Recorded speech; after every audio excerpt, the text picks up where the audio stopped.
Right, questions from councillors. Okay, Councillor Collins. Three very quick questions, probably longer answers.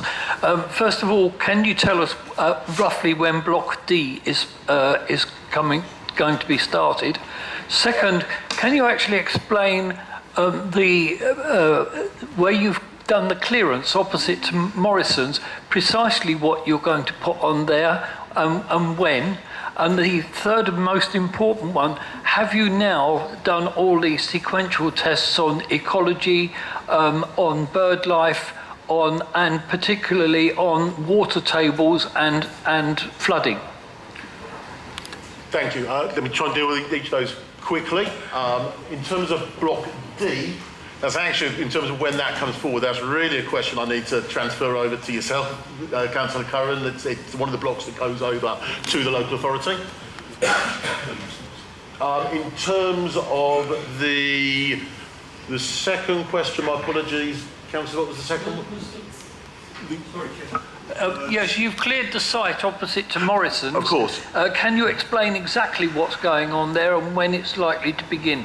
I can. So we have cleared that site. One of the things we're obligated to do under the planning process before we can start is to bring forward new car parking to Brentford High Street to facilitate and try and keep the High Street live.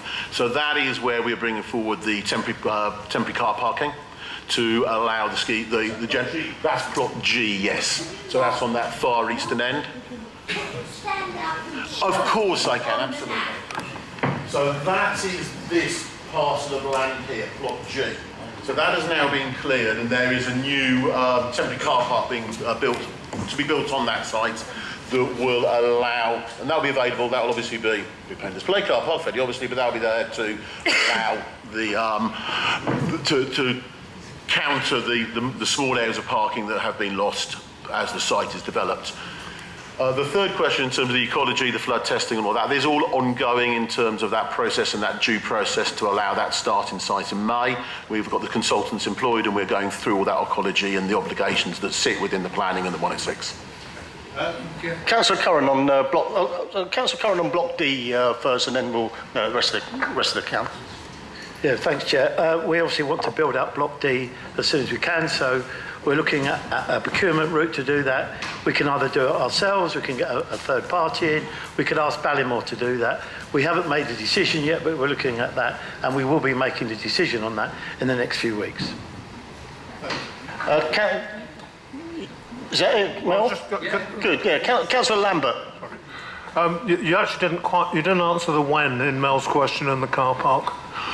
My apologies. The car park will be open early May, the first 150 spaces. The intention then is to continue to build above that without closing that car park to bring a full circa 500 space car park to the Brentford market Q4, end of Q4, maybe very early Q1, 2019-2020. So there's a supplementary around that, because that little passage that goes down the side of Heidelberg when leads to my flat, which I suddenly lost. Will I ever get it back, and if so, when? You will. I'd have to take that back. The exact when I'd have to take back to the office and find out. But yes, that does come back into use. Councillor Eason.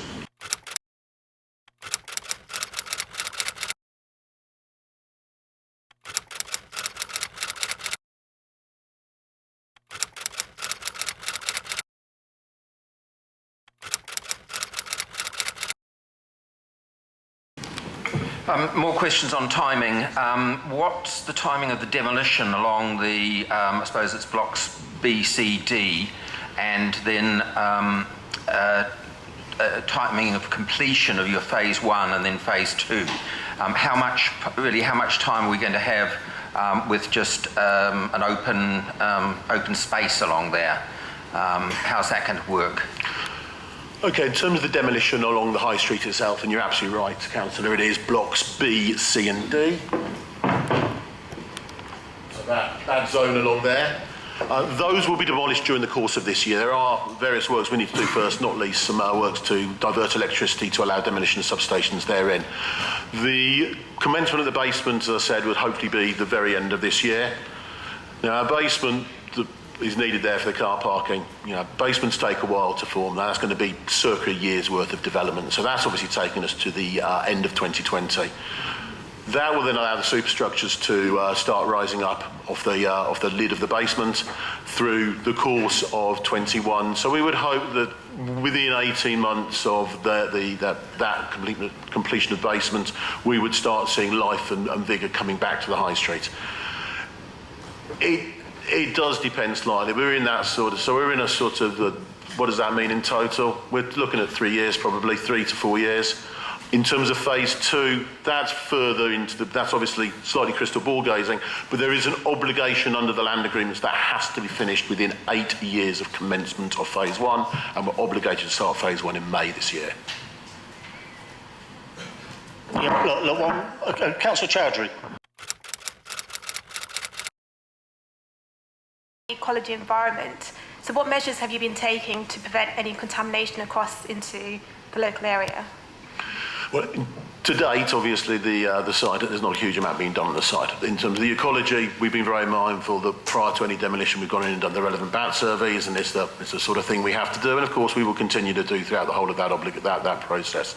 In terms of cross-contamination, there is a remediation strategy being pulled together that will tie in with that demolition and that completion process, that basement works process, that will all be part of a construction and management plan to ensure that we're not cross-polluting. In terms of the exact measures at the moment, we don't know, because we don't yet know exactly what needs to be done in order to ensure no cross-pollution occurs. But we're obligated to maintain and not cross-pollute under the planning process, and of course we will hold true to those obligations.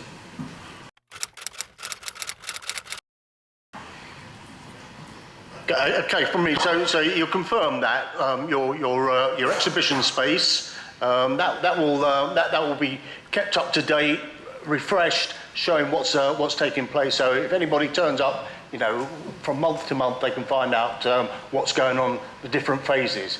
And Hayley, the events. Yeah. I mean, that's very welcome actually, because that brings people. That would bring people to the area to show what's taking place. Tell us how you're going to involve local people in. I know you've got some set up. You're planning some. How are you going to involve people in what they want to set up?